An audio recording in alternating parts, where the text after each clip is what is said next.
Welcome to partialarc.com. Don't do that.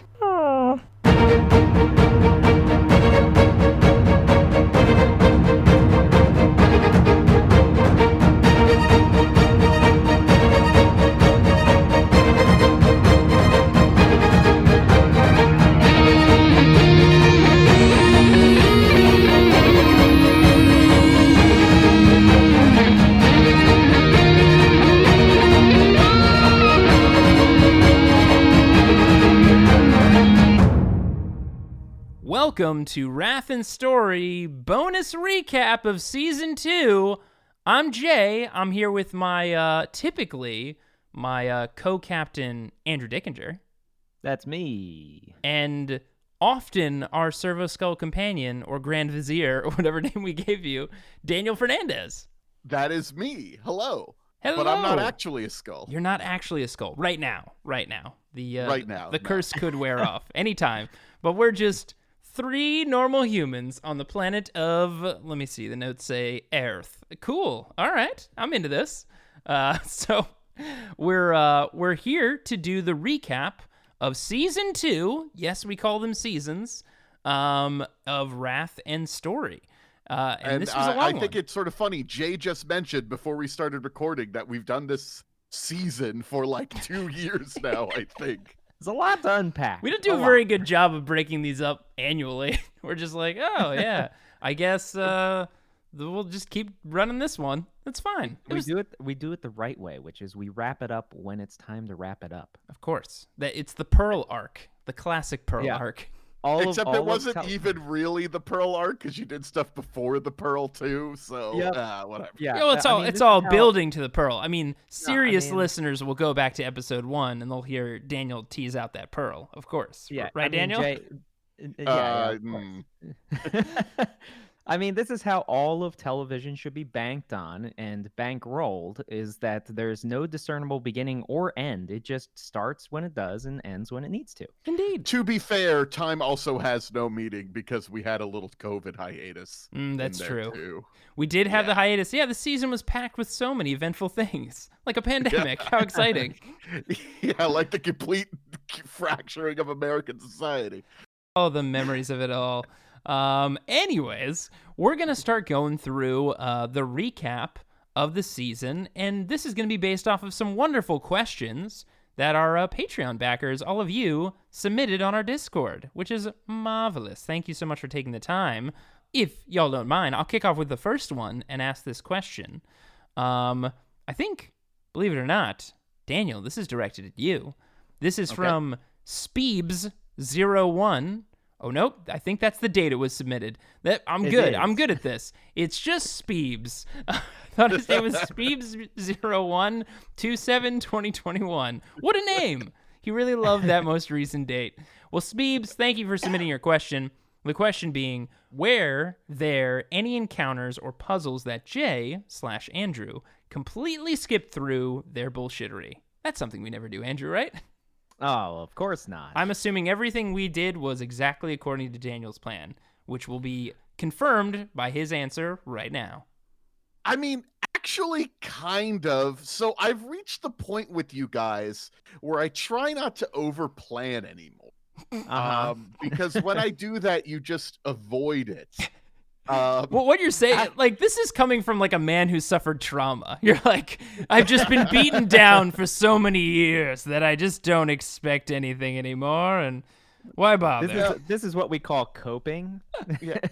It's called maybe a little bit. No, I try to keep my plans relatively sort of sketchy and flexible as I run the show, because getting you too trapped into something is boring, and also if I overplan a ton of stuff and then it doesn't happen, I have wasted my own time. I did that a lot, especially back in like the Dark Heresy days, but I think I'm getting better at it.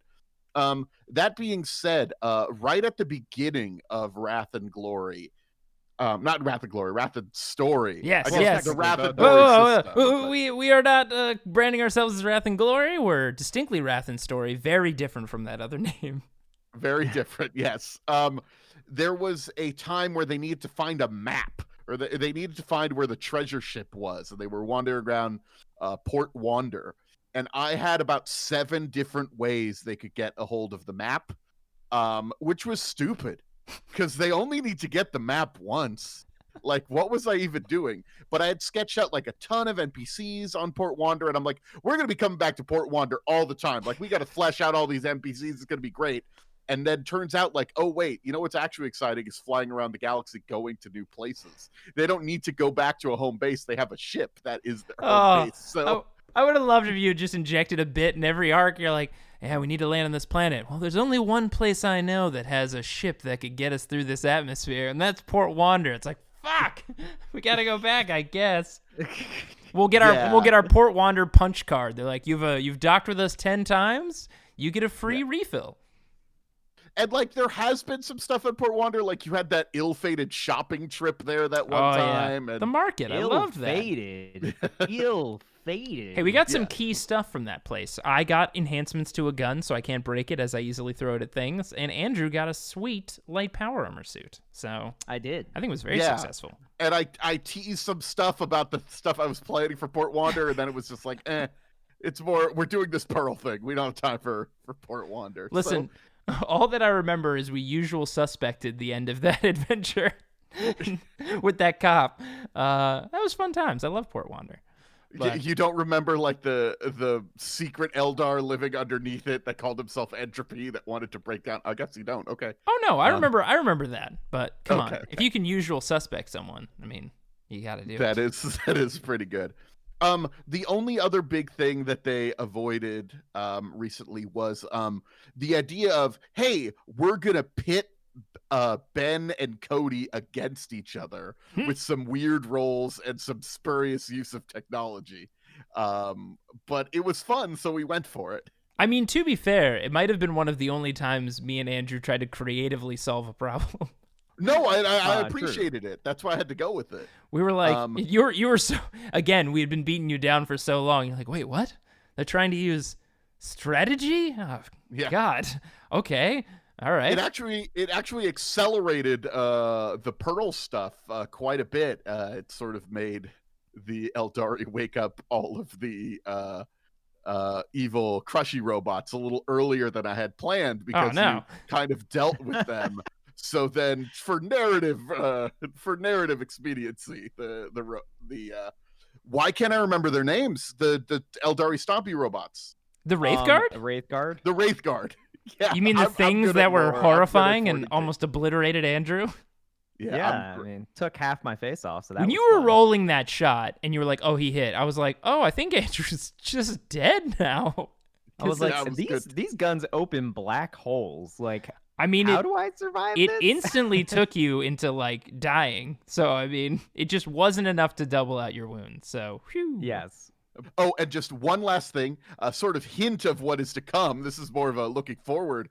The most recent episode that we did that got edited, I thought they were going to go one way, and then they went through the floor, which sort of changed my plan. You'll see what that is. Yes. That episode might be out. Actually, I believe it's out by now. Yes. I think it's the most recent episode. So yeah. So we went through the floor. There we go. Creative problem solving, if you can call it that. Creative problem solving. All right. Well, thank you, Speebs. Not Speebs. Well, they have some more questions. Oh, I know. Or are we going to bounce around? Oh, okay. Well, that was the first question. Andrew, you want to ask the second one? Yeah, I'll do the next one. So Speebs also asks, what is our favorite encounter / combat or otherwise? A lot of combat.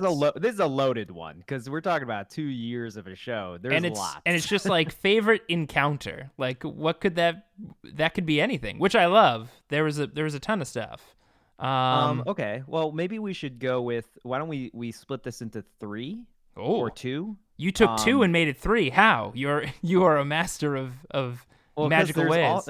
It's encounter, combat, or otherwise. So, I can't wait for the otherwise. I'm into the otherwise. I love this. We'll leave that for last.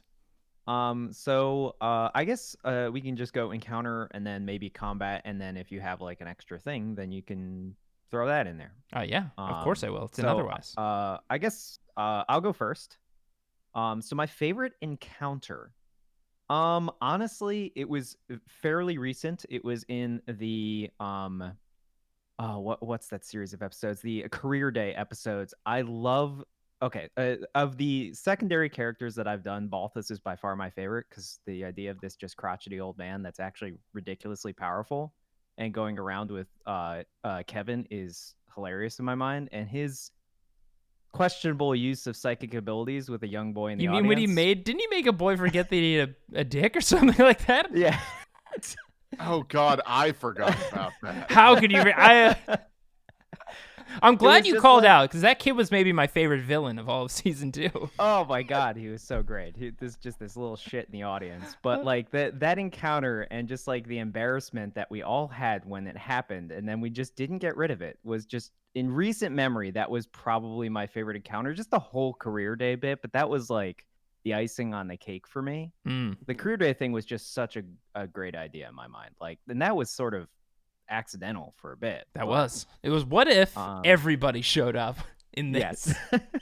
And I was like, yeah, It's why like a not? weird conversation about like Marvel universing it. Oh, we just gotta endgame it and just have everybody. Yes.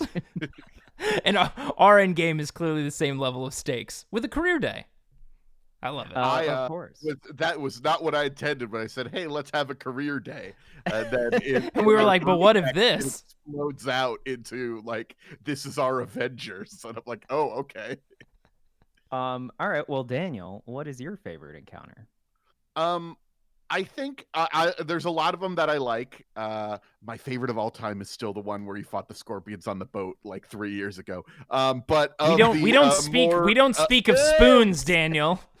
Yeah, We don't speak of it. but Scoops, Jay. Scoops. Did I say spoons? Oh, my you brain. said spoons. You know How why? Because I dare you. renamed him because the name is too hard for me to say now. This is going to be a lightly edited episode, right? So they're just going to be hearing all this nonsense. Oh, maybe? yeah. Oh, they're hearing this right now. Okay, God. But of the sort of Wrath and Story era, I was really proud of. I don't usually do a lot of extremely combat heavy stuff. But on the Kevin Kevinson Inquisitors episode, where it was just a combat, it was him and Keanu fighting in the hangar bay against like tanks and sentinels, and then like it exploded, and then everyone was getting sucked out into space. Oh, it was really cool. I liked how that played out. I think that was, in terms of like combat, that was the shit right there. I really enjoyed that one as well. That was just a balls to the wall adventure of just fight through. And I did enjoy the atmospheric stuff of it. Like, it just felt like there was just constant momentum. Like, as soon as we poured into that hangar, it was just, here's a problem, here's another problem, here's a tank that's a very big problem. That was a ton of fun. I wrote down my notes for that episode. I always give like little titles to the adventures, even though nobody really sees them. And it was "This time it's war," which is like the quote from Aliens. Nice. But in my mind, I was like, it's fucking 40K. I feel like we're not at war enough. Let's just go to fucking war. Let's just go for it. Yeah, I feel like it's in the tagline, right? Like, there's only war, but also sometimes, there's only shopping adventures. So yeah, exactly. Or career days. They never talk about the career days in war. It's so weird. End game career days. I mean, it's important to get everybody on board, even people that you don't think would be in the same sector as our ship somehow always. But it's going to be hard to get a second career day together, considering the first one was so eventful. People will be like, no, we ain't showing up to that. I mean, about sectors, I still am sort of making everything that happens vaguely in the Calaxis sector and the nearby Coronis Expanse, which is unexplored. That's what I've been trying to do to make everything sort of explainable why everyone's near each other. But you're right, Andrew, it doesn't make any fucking sense. But who knows? Listen, wibbly wobbly, timey wimey. They're just in the same place, okay? I have my favorite encounter. Or probably, I'm going to group these all into a similar encounter or combat, which was, I remember the first encounter, which was so shocking for Andrew and I, and I can't believe we haven't talked about this yet, is when we went to the timey-wimey place, and we saw our future selves, And when we first entered that one place and it was Harden, and then evil Andrew covered in robot stuff just murders him and comes after us, I was like, what the hell is this? And then, of course, it was very much immediately like, is there an evil me out there? And look, I really enjoyed the bit of me talking to myself and trying to trick myself about time travel. Just because I love that Andrew used my own weakness against me with the birds, like that whole, and then finally, of course, Daniel, you being like this super monstrous evil star version of yourself was so much fun, and all the like reveals was I enjoyed that whole thing. Yeah. I think the reveal of the Dark Star Daniel was what Daniel actually wanted all of this time, was to just be the villain. There you go. I think I may have mentioned this on the Discord, but I don't know if I've mentioned this in any recording. That was not supposed to be evil Daniel at the heart of all of that. There was just going to be a demon. Like, it was just going to be a demon that you were fighting. And you guys, I forget which one of you sort of mentioned offhand when we sat down to record, because we were still recording in person, said, like, is there going to be an evil Daniel in here somewhere? And I sort of was like, oh, yeah. There probably should be an evil Daniel. There is going to be an evil Daniel.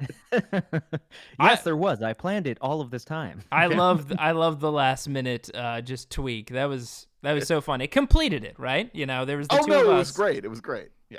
And also, I mean, horrific of just this giant Daniel star made of all these tiny Daniels, and it was just like, oh man, my goodness. So that was probably my favorite encounter. I cheated and I just strung a whole like arc together, but yeah, it's fine. That's fine. I really enjoyed that stuff though. That was great. But Andrew, what do you got? I would say my favorite combat though was definitely our trip into a galaxy far, far away. Oh, because it. I mean, that was such like an amazing moment where you have, because we like, you know, as nerds talk about the, you know, these universes side by side all the time, and to actually have it happen within the show was amazing. But then also it was like, man, like 40K is really dark, and our characters are totally okay to just murder everyone here. Yeah. When we were laying it out and we were like, I guess how would 40K people do in Star Wars? And it just became immediately apparent that they're like, I'm pretty sure they're on the side of the Empire. Even the heroes are like, yeah, it was like, yeah, of course. It was like, I was like, it makes perfect sense for my character to be swooning with this, you know, this Sith, because they're like at the same level. Because like the worst Sith is just like kind of a normal person, 40K. Yeah. There's like, oh, she's really nice. I mean, but what about all the murder? I mean, it's like, what do you mean? What about all the murder? The Emperor's like, I use this giant Death Star to destroy this planet to bring them all in fear, and then you have an Inquisitor comes up. Oh, you only destroyed one? Oh, I mean, normally I go for the whole system. Yeah, the whole system. Like, whoa, we gotta exterminate all of this, buddy. You gotta think bigger. Think it a little too small. I feel like you got different things from my Star Wars adventure than I was initially planning, but okay. We walked away with the wrong lessons. Yeah, I mean, I was fine to do the comparison, but your idea of like, oh yeah, all Sith are nice. In my mind, I was like, no, you're winning over this Sith, that she's actually conflicted and stuff. But it's like, oh no, every typical Sith is just nice compared to us. It's like, okay, maybe whatever. Well, maybe not us, but the people we typically associate with, right?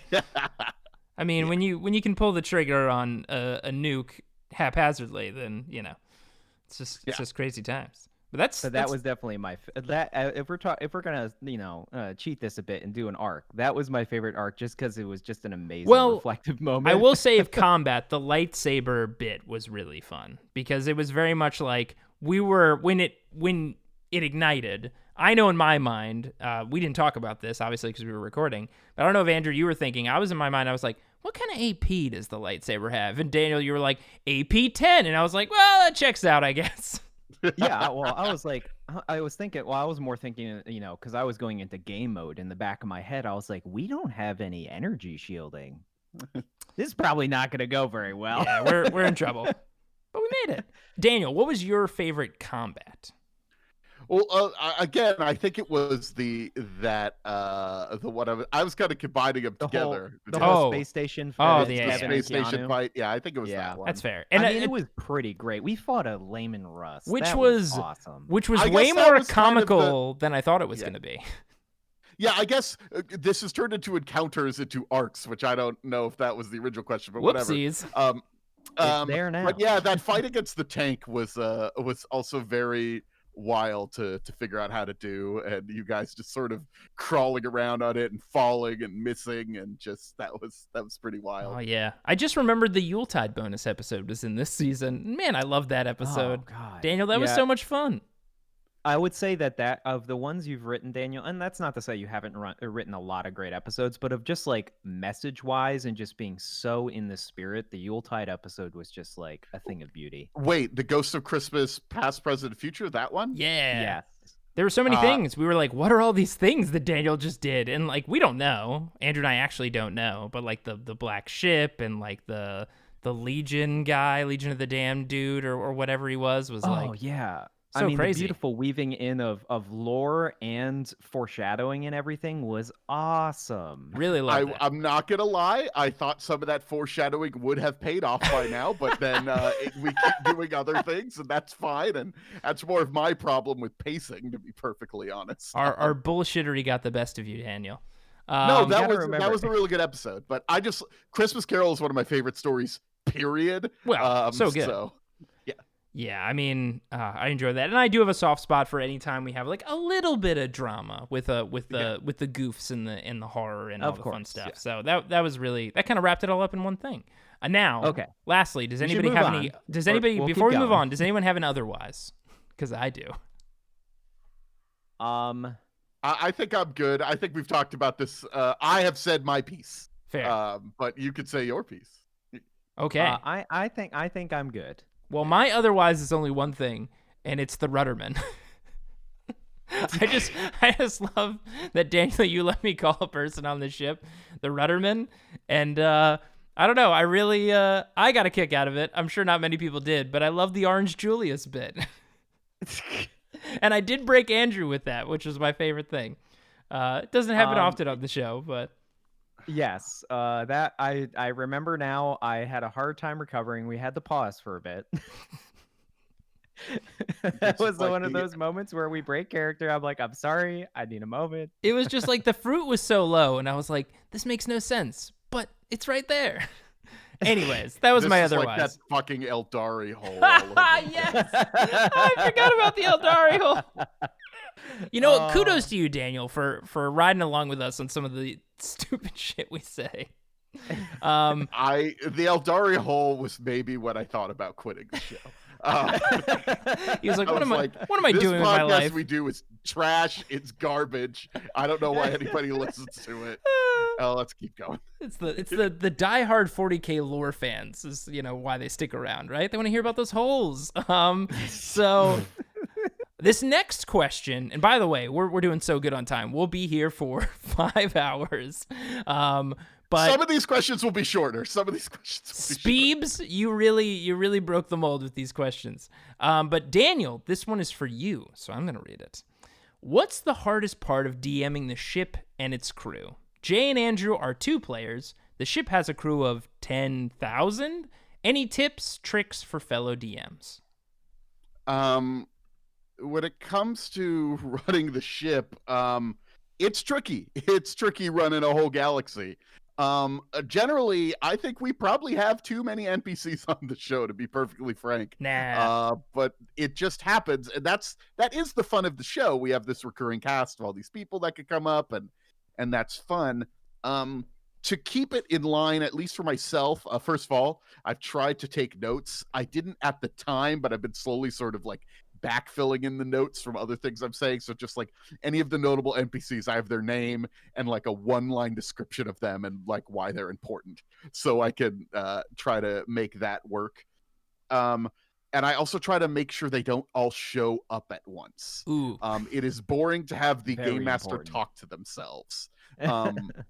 Now, I know our very last episode when you guys decided to become Inquisitors for Hire, that was a little weird when it was like, okay, I guess all the NPCs are here. Fuck.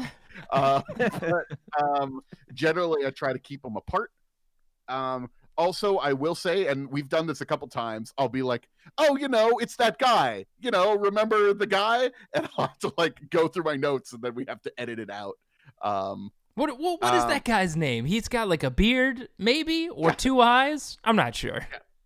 I would say that you just to interject a little bit, Daniel. I would say that you actually do like a good degree of like a DM hand waving as well, where like it's expected that the people in their jobs know how to, around us know how to run their jobs on a ship. It's not like we have to control everything that everybody's doing.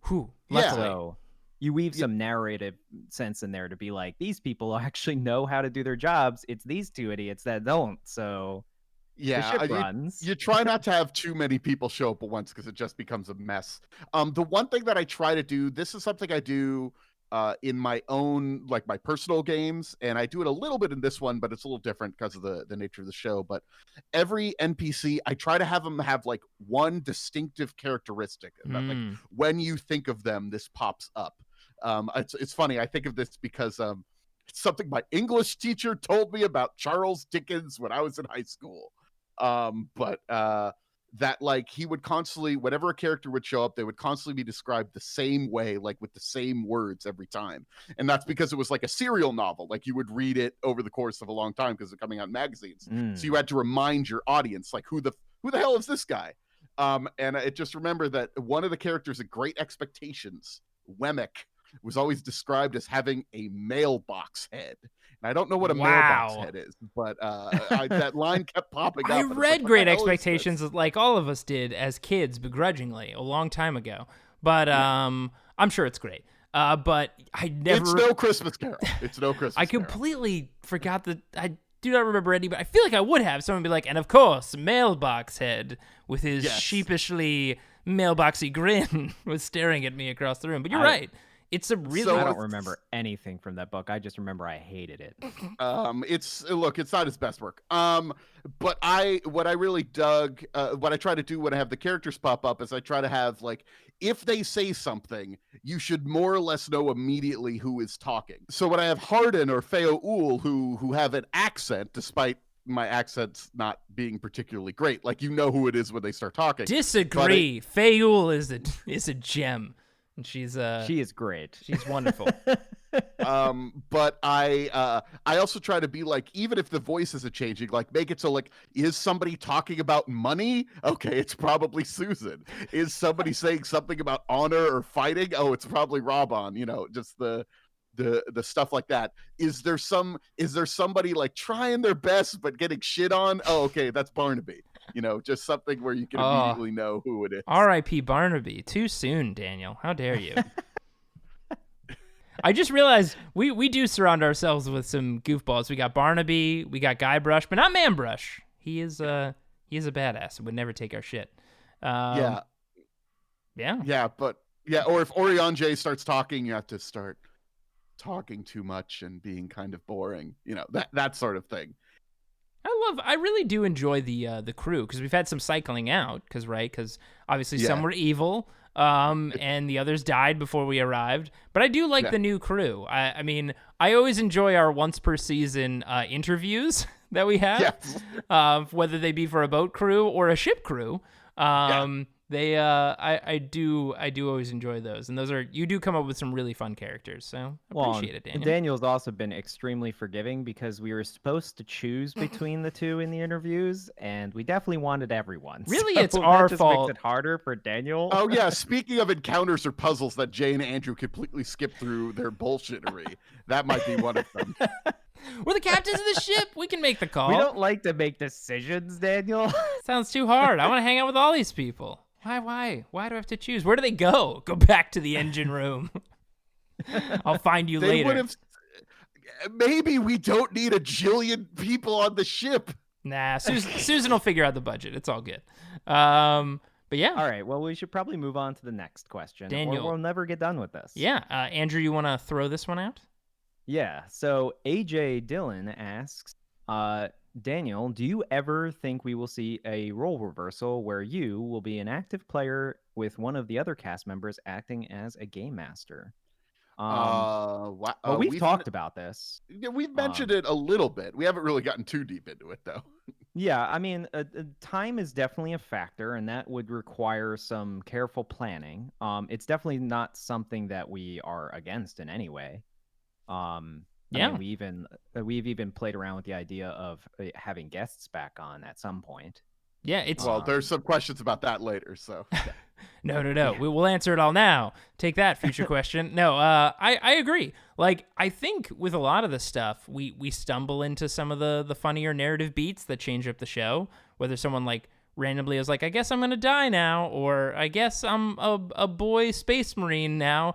But like, I think that kind of stuff, as long as it made sense in the story, I think that would be fun. I don't know if we'd necessarily do a thing where like suddenly like Jay or Andrew is like now a game mastering and like you know what I mean, like it would have to like make sense, I think, for that switch in perspective. I think AJ Dillon's more asking like maybe in the sense of even a misadventure or something, or a piece of bonus I content would where love we to don't have Daniel go on a misadventure about the ship, and it's me or Andrew talking to him and describing everything. What if your operating system, Daniel, is just it's for some reason it's our voice in there? Like Andrew's screwed with it. It occurred to me. You know what? It didn't occur to me that he was asking for Daniel the Servo Skull to go on an adventure. In my mind, I was like, oh, of course I would play some other character, but I guess Daniel the Servo Skull could go on an adventure. Yeah, that's true. I would love to see what Daniel the Servo Skull gets up to. We could finally kit him out with 3 fire extinguishers, and then he would be a combat monster.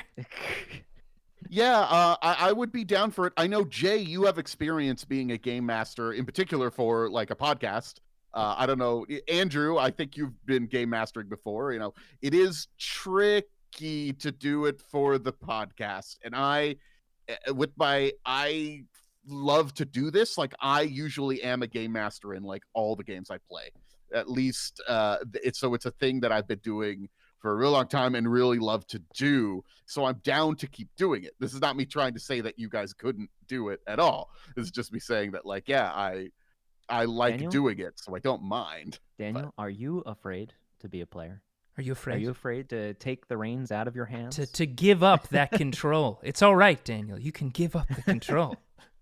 It would be weird to give up control of the podcast, maybe. I actually am currently playing in 2 campaigns where I am just a player in my personal life, which is usually more. I usually am in 1 or 0, but I like to play role-playing games. Well, that's so nice. And what I've heard from this is that this is an active challenge for Andrew and I to co-game master you in one game. Oh, God. That could be interesting.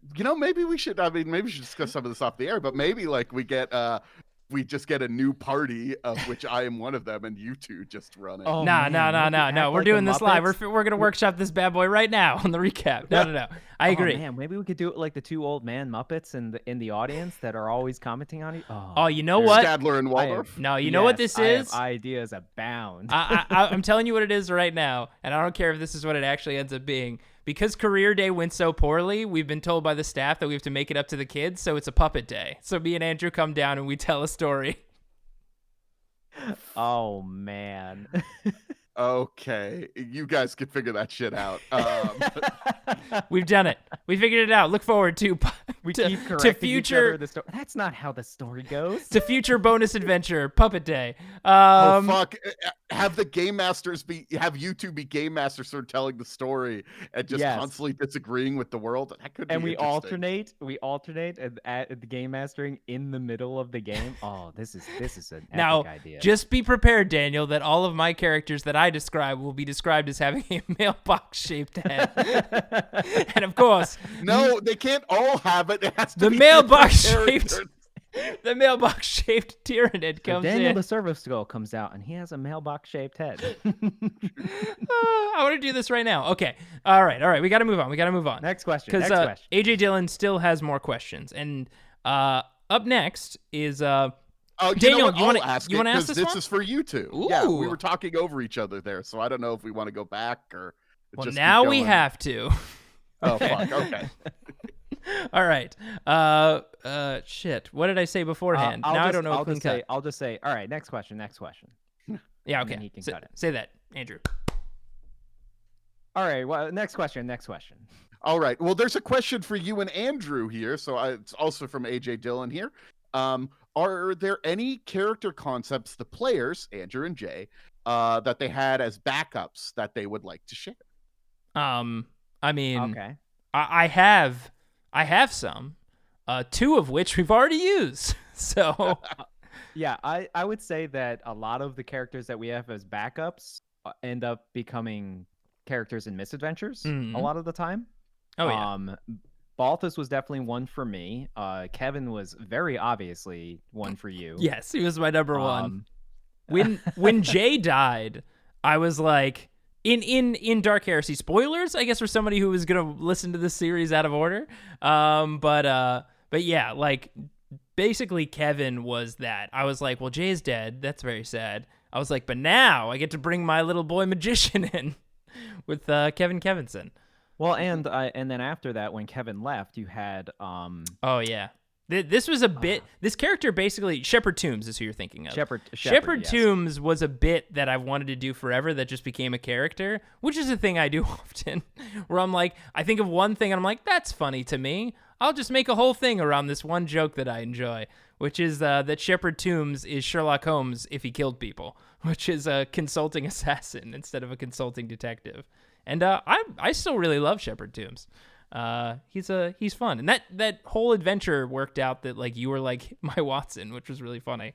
Yes, and you had a couple other characters, Andrew. Yeah, I mean, there's definitely another backup that I have that may or may not be based off of Harvey Birdman, attorney. Oh my god, boss. Based off of his boss, Phil Ken 7. Yeah. That with the eye patch that always goes. Well, then I'm definitely looking forward to you dying so I can meet this character. Yeah, you do channel your Stephen Colbert. Yeah, I mean, right. Yeah. I would say right now we have like a pretty good cast of like NPCs even on the ship that I've already thought about. That if Jay dies, and doesn't have a third clone body, basically I would. Susan. I know Daniel would love it, and of course, no, I'm not gonna be Susan. I would definitely be Stabums for the entire rest of the show. Oh, I do love the Crute. The Crute are so good. You'd have to deal with the Lumiere accent forever. I have to deal with Kevin Kevinson's voice forever. I was just apparently. gonna say, but that's intermittent. I mean, he's just mainstay. So my only two characters, it's like Sophie's Choice, but the opposite. I'm like, I don't know, Daniel, what do you want to record this time? Kevin Kevinson or Stabums? It's gonna get hard to keep doing it. There's a reason fucking Cirrus died. Yeah. I just wanted to stop doing that voice. No, he didn't die because of that. But I mean, he had to go. I mean, I think a good villain has a good entrance, which Cirrus did, and he had a wonderful explodey chair exit, and then a clone body return, and then an exit again. I enjoyed that. But yeah, there are always a few characters in the back pocket just in case, because we definitely like don't just automatically like hand wave it away when one of our characters are gonna die. I mean, we play the game to play the game. So indeed, I mean, it was not in any way planned when Jay died. So okay, so I'm just gonna say you guys seem to have dodged the question, which is you have not given any new character concepts that you would like to share. He said Harvey Birdman's boss. I think that counts. Oh, you know what? You did say Harvey. You did say Harvey Birdman's boss. Yes, it's just me who's elusively and continues to dodge it. Jay evades. I actually answered the question. Well, he's so Leith. You did it. We got it. Did we get it recorded? We got this recorded. Oh, this fans, I'm meeting you. Every time you call me now, Daniel, it's just gonna have that when you dial me. It's just, he's so Leith, and I'm like, yes, give me that sweet nourishment.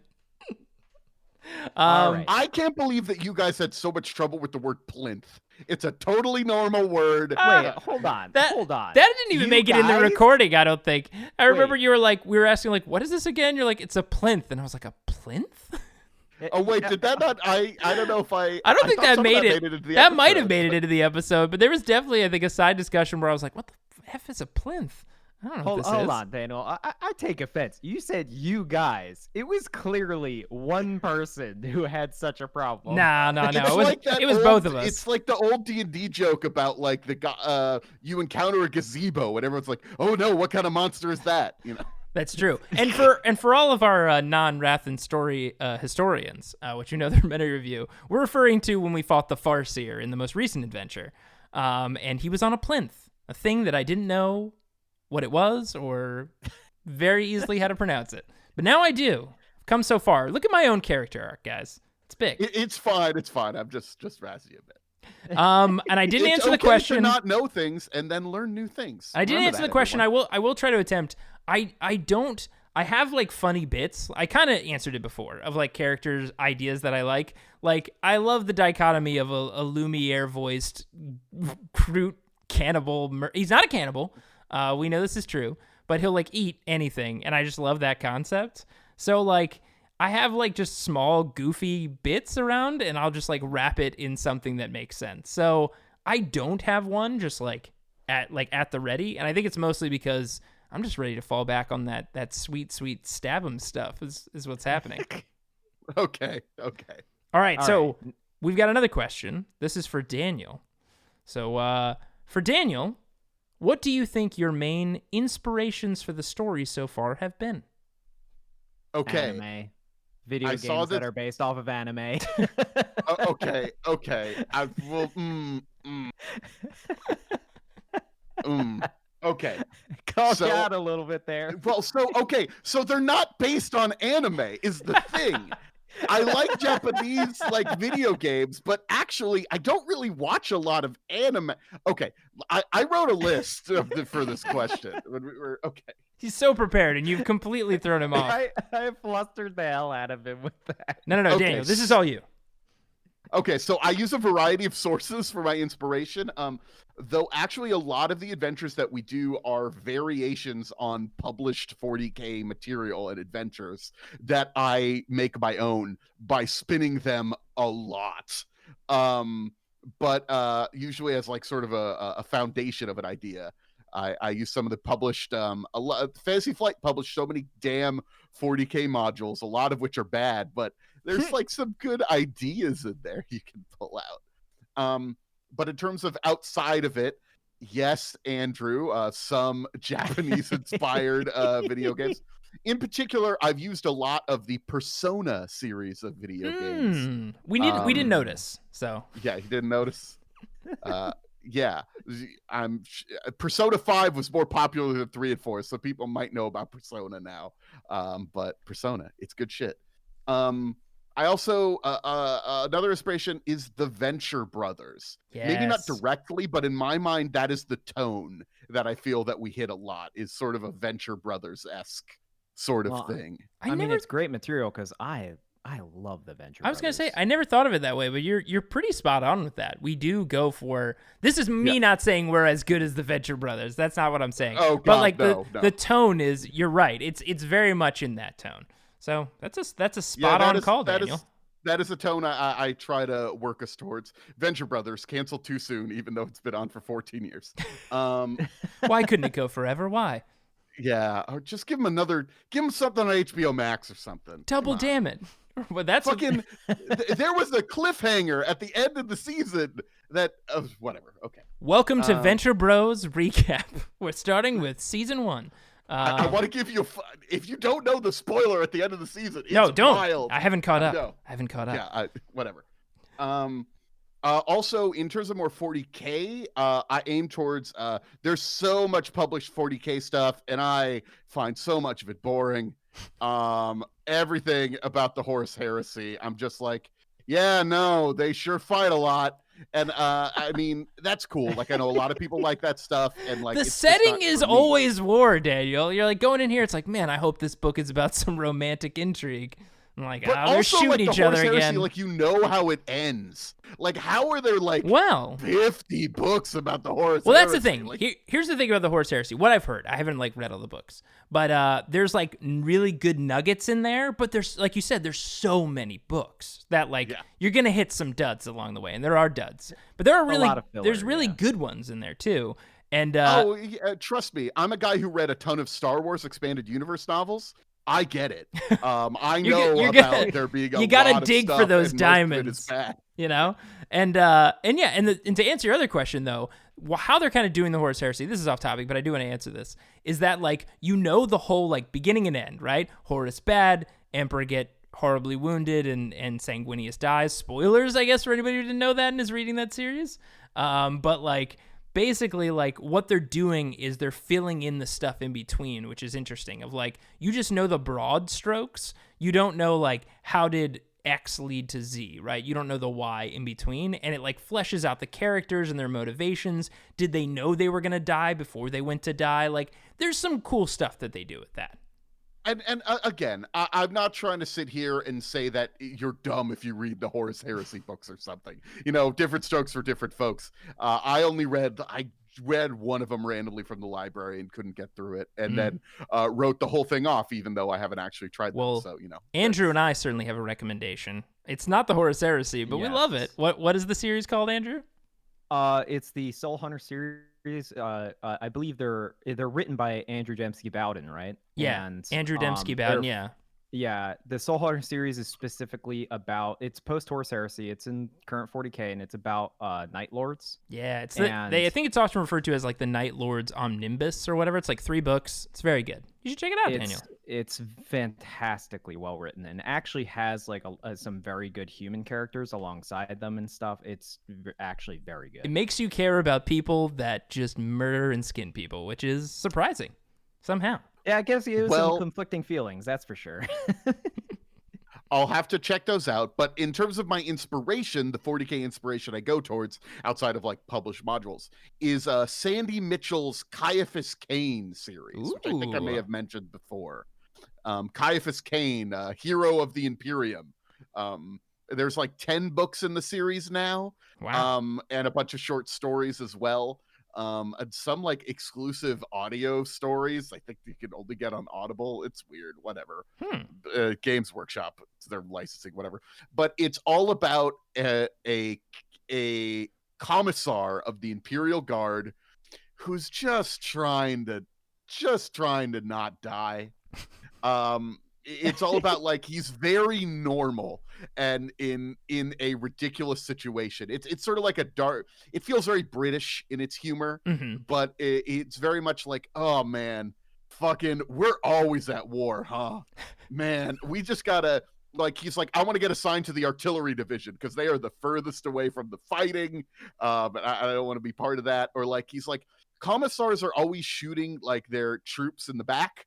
But then those commissars, for some reason, always seem to end up dead. That's bad. I should try to make sure that like the people I work with like me. So he's like getting into and of course he gets involved in crazy adventures with like gene stealers and rogue traders and Necrons. But he's always just trying to be. He's like a coward, and he's just trying to get by the skin of his teeth. And I like the sort of perspective on the 40K world, which is very impersonal sometimes. It's very like, and that's sort of like the appeal of it. It's like millions of people are fighting in this blah, blah, blah, blah, and like your it's main characters are just like gods who don't feel emotion. So yeah, I get what you're saying. And the thing that I really like about it is like he has all of his like the notes. There's all these footnotes from like the person who's actually like has the history of the events talking about what actually happened, because the main character Cain only has his perspective, and like sometimes he'll get knocked out, or like he's like hiding somewhere where there's a huge battle going on, and you'll get like, here's the account that like some rah Imperial general said, and this is what Caiaphas Cain said about what was going on. That's amazing. This sounds great. Yeah. I love this. I mean, look, I love it because clearly like we do a bit of that you know, ribbing on the show, right? Where it's, you know, 2 idiots in extraordinary situations who somehow survive. Not all the time, but sometimes. So yeah. And he the thing is, he becomes like an amazing hero of the Emperor. Like the propaganda is all like Caiaphas Cain, like the greatest hero of the Imperium, and he's like, that's all just a bunch of nonsense. I am just trying to not die. Just trying to not die. And hey, apparently it's the greatest quality you can have. So yeah. Amazing. I some direct references to him and his crew have showed up. Like you fought alongside some of those Imperial Guardsmen that he worked with and stuff like that. Secret nuggets. Awesome. So those are my big inspirations. Lesser stuff, Star Wars expanded universe novels, a lot of stuff there. Also literally my Star Wars RPG campaign, you literally went to some of the places my players did. Yes. When you crossed over. Universe crossover. Also some Final Fantasy 14, some Monkey Island in there. Monkey Island. I can't think of one character that you might have named after Monkey Island. Yeah, I don't know. Alien, and a little bit of my own personal politics thrown in there too, with my opinion about fascism, but that's not too hard. No one's ever noticed it. Yeah. I love it. So that's my inspirations. Yeah. Awesome. Well, Andrew, right. do you want to read the next question? I will, and this is also delivered towards Daniel from Smank. I love that name. Hi, Daniel. I really enjoy listening to the content you guys put out. Saw your post regarding questions for an Aftermath episode, so my question is if you can reveal what your plans are for the future of the show. New season? Related one-off content like your great Star Wars spinoff? Wink, wink. Maybe J and A are teleported to Morateam for an episode or something, or maybe a guest star? That's a lot to unpack. That's a lot to unpack. There's he basically mapped out like 15 different paths. It's like, yes to one of these? So obviously, I think this question was asked before our new season actually kicked off. Actually, when we're recording this, I don't think the first episode of the new season has aired yet. So it hasn't, but by the time you're listening to this, it has. So huzzah! Time, ooh. But yes, we are doing a new season.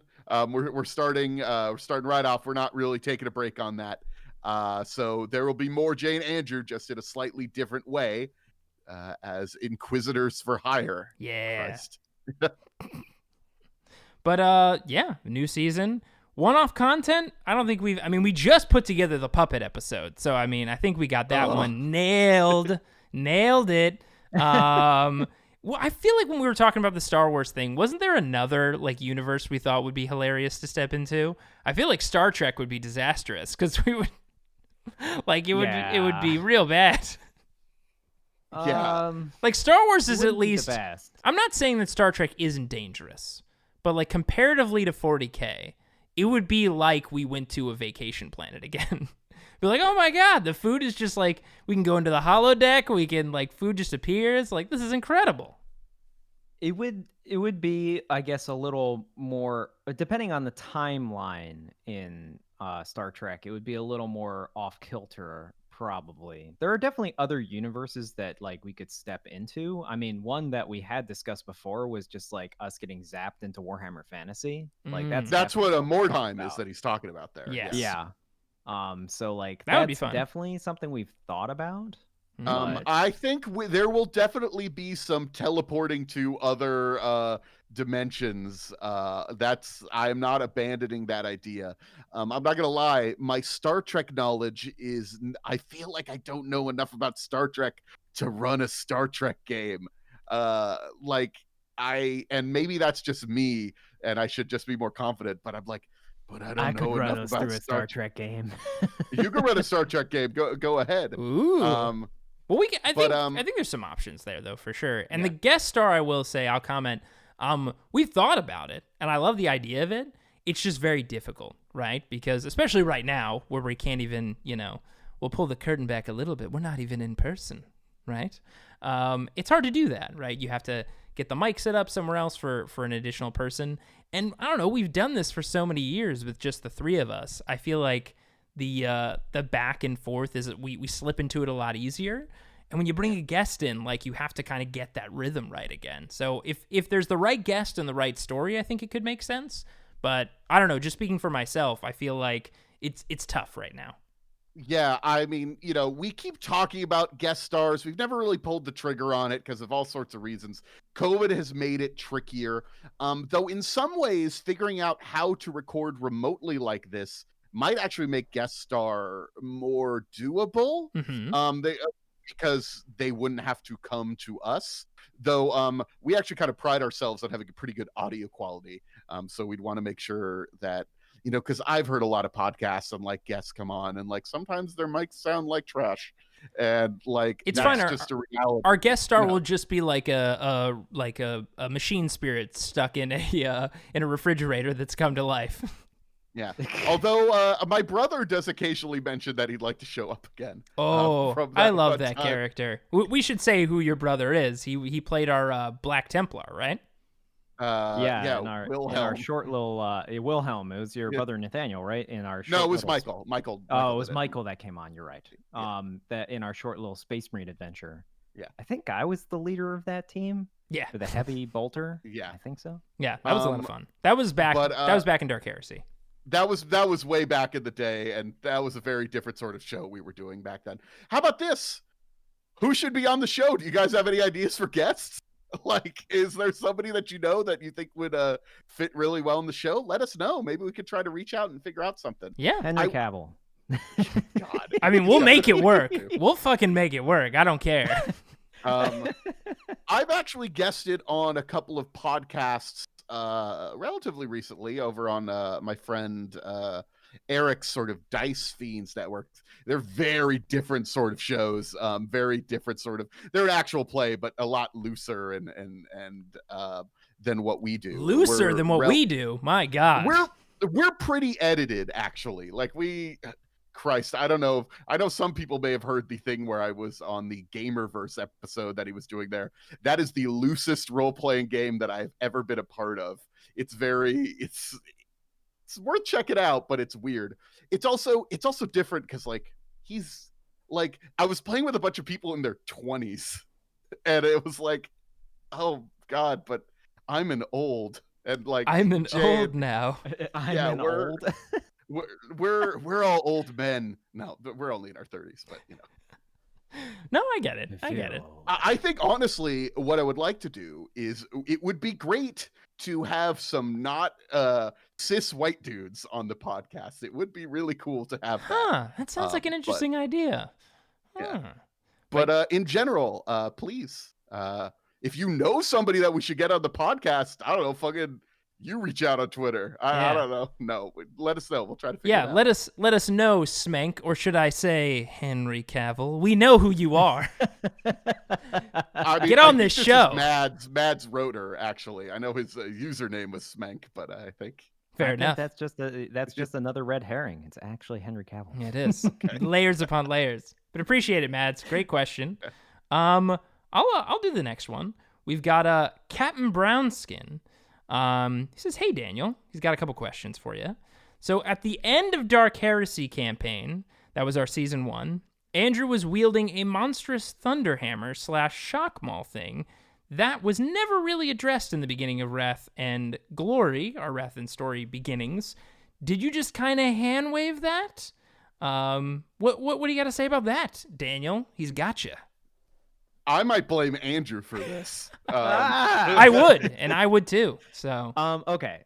So fine, I'll answer it. When we got the new rule set, obviously we were trying to adapt as much as what we had from the previous edition, which Dark Heresy is very different than Wrath and Glory is.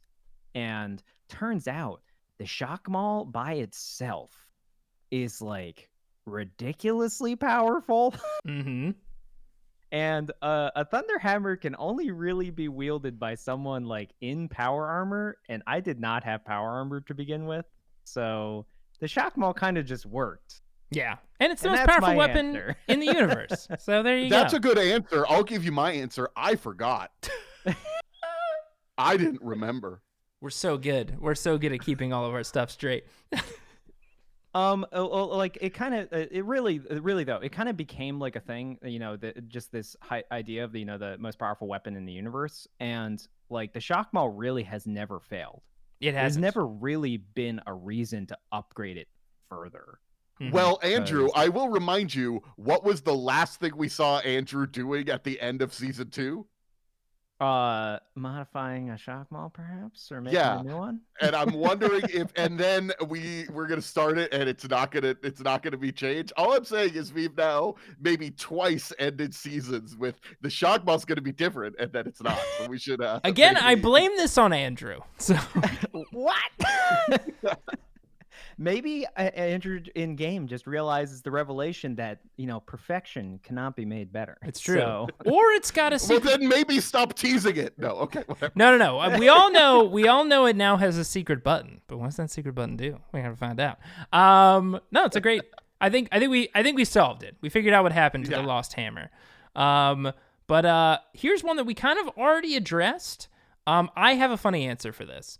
But have you thought about another offshoot campaign with others from the Partial Arc crew? I mean, we kind of talked that, like, we're interested in maybe, like, yeah, well, if we could figure out a guest star or a misadventure that makes sense. I always thought it would be funny to follow Susan's finance team, like, called the procurement team, and just have them do, like, adventures that are just completely separate from what Jay and Andrew are doing, that are, like, basically they're competent versions of us doing cool stuff. I love it. No, but when they say other members of the Partial Arc crew, I think they're talking about mostly the other show that was on Partial Arc, which was for the longest time Friday Night Quests. Mm-hmm. Which we're not talking about NPCs. No, I still agree. Oh, an offshoot campaign. See, this is what happens when you don't read. You say the words out of your mouth, and then you don't think about them. So, and I think to answer that, I am not Mr. Partial Arc. I am a guest who helps with Partial Arc. But I know a lot of people are very, very busy and also maybe not 40K aware. It would be really cool to get some folks from the old Friday Night Quest stuff, but I don't know if we've ever reached out with that, and I also don't know how people are able to fit into what's going on. I will say this, I think we are using all of the Partial Arc mics right now for just the three of us. We're using a lot of the mics, although a lot of them. I will say, to circle back to confirm that what I said originally still works with this answer, you could still have an offshoot campaign with Susan and her team.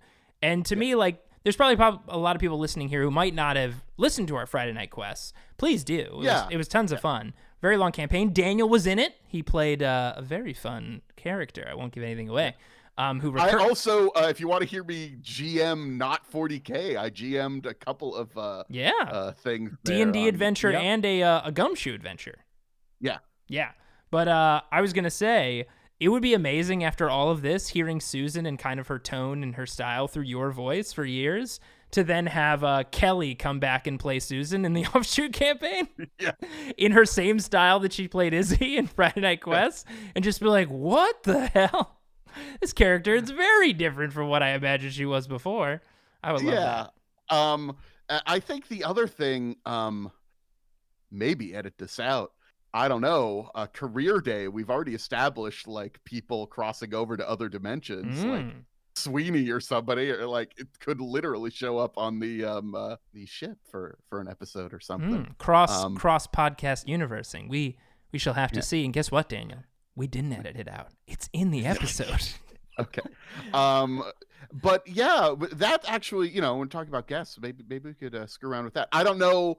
I actually don't really keep in touch with the Friday Night Quest folks, so I don't know what people are up to these days, or if they just don't want to do podcasts anymore or anything. But we could try to look into that. Well, yeah. I mean, there was definitely. I haven't spoken to him in a long while, but there was definitely a time, at least, that Jeremy, who plays Horace on the I guess was it Arc 1, Season 1? Yeah, what you said. That he played on our Friday Night Quest. He's definitely expressed an interest, but that was a while ago, and then obviously we've had like a whole year of COVID, so then that's kind of put a damper on things. But we'll figure something out. You know what? Yeah. Season 3, let's fucking like swing for the fences. Let's start doing this shit. People keep asking about guest stars. Let's fucking figure it out. Now's the time to get loose, everybody. Let's go for it all. I love it. And then another question from Captain Brownskin is, are you planning on bringing back Atris to the story either through some hybrid or Soul Stone hijinks, or with the whole Star Wars Inquisitor making it the 40K universe? There's a lot there. I will say this, listen to Career Day. Yeah. If you want to know if I might bring Atris back. I love Atris too much to leave him dead.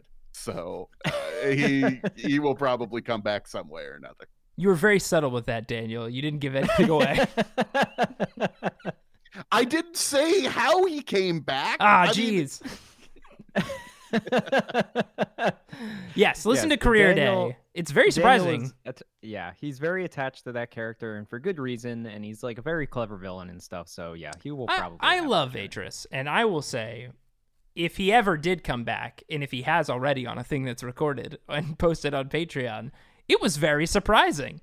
And Daniel doesn't tell us about any of these things, and I love it. That's the thing that, I will say this, it's off topic very quick. A lot of times we get questions about like how many things are planned out and like what do we know ahead of time. And like for the most part, Andrew and I like do not know about the big story beats. Like Daniel drops them on us and you hear our response live when we record. Cause like we're like, what? Huh? And that's true. That's legit. So I'm excited. Good stuff. I think we answered that one. Yeah, short question. Yes. we had a pre-baked recorded response somewhere. 3 episodes of it. Cool. Well, I'll jump into the next one. Yeah. So this is from Dr. Licorice, dropping by for a couple of questions.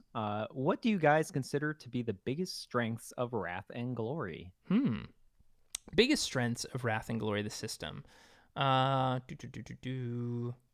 of use, yeah. I would say. Yeah, that's what I was thinking as well. It's very easy to pick up, even though it's like it's a system that I'm finding there's more and more depth in it than I originally thought there was. But it's like comparatively to Dark Heresy, which actually requires like quite a bit of research to wrap your head around. This is like a lot less crunchy to begin with and a lot easier to understand up front. Yeah. So I think it's like better for newer players. Like I think you can get more people to be doing some 40k stuff that's maybe not the tabletop game because of Wrath and Glory. But I think that's the main thing. I will say this: if you would like to know more about my thoughts on the comparative nature of the systems, check out the Discord. I wrote a lot of stuff while I was bored at work about my thoughts of the merits of Wrath and Glory versus 40k RPG. And then Battle Bear was chiming in on some thoughts on the resolution system. I will not go into it too deeply, but generally I will say I like the sort of openness of comparatively of Wrath and Glory. You can do a lot more things. It also is just one system instead of a bunch of connected systems that all had slightly different rules in ways that were very confusing. That's a good point. I think that's mostly it there. You know, it certainly has some problems too, but I dig it. Yeah, and you're right. I will say if I gave a more definite answer for mine, it's like the fact that you can have stories. I don't like when we did Dark Heresy, it was very hard to put like you couldn't very easily slot like a next kind of tier person in either in a party together, like an orc with a Skitarii. But you also couldn't like have an orc fight like a regular person. You know what I mean? Like it was a lot harder. Like the scaling was way more dramatic, and that might be more in line with the intention of the lore and the universe. But it makes for more fun stories, in my opinion, where you can mix and match the crazier power scalings of the universe in the story because you get more fun encounters. In my opinion. Yeah, it was far harder to escalate in the old system. Correct. And that's not to say it does it flawlessly in Wrath and Glory. There's always room for improvement. I don't think I've played a single system that I find to be flawless. Dungeons and Dragons 5th edition, the perfect game that everyone should just fucking play all the time. Oh god, here we go. Daniel, reel it back. Yeah, you love D&D 5th edition too much, Daniel, okay? You really that's what need to tone it down, buddy. Okay? We get it. It's the perfect system. For everyone, I enjoy D&D 5th edition. But I play it 5th edition. Some might say I liked it enough to record, I don't know, 168 episodes in it. But yeah, good stuff. I think. Yeah, sorry, I should not have mentioned. That's a rabbit hole. Let's not go down it. keep that Pandora's box closed. Sorry, I mentioned it. Firm opinions. Daniel, we love you for your opinions. So I enjoy it. 4th edition is better than 5th edition. Oh God, this is Daniel. Goddamn it. how dare you say that? How dare you? Oh God, ugh, I'm getting this stuff out of my ears. Anyways, our last question. Sorry, not our last. Our second to last question comes again from Dr. Licorice. They ask, why are Jay and Andrew so averse to actually making any money? I don't know. Did Susan ask this question? I feel like this was posed by Susan. Why are we bad at making money, Andrew?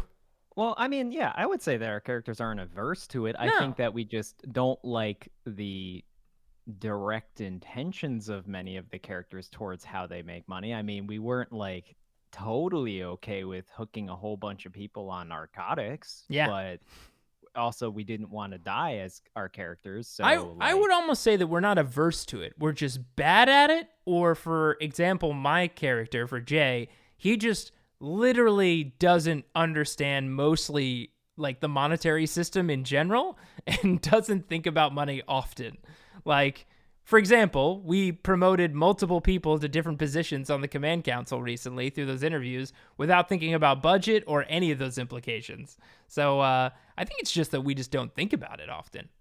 Yeah, well, I think Andrew, the character, more understands the system, unlike Jay, but also just does not care about it, and hence why, he was like, "Hey, everybody gets vacations. It's not something I have to think about."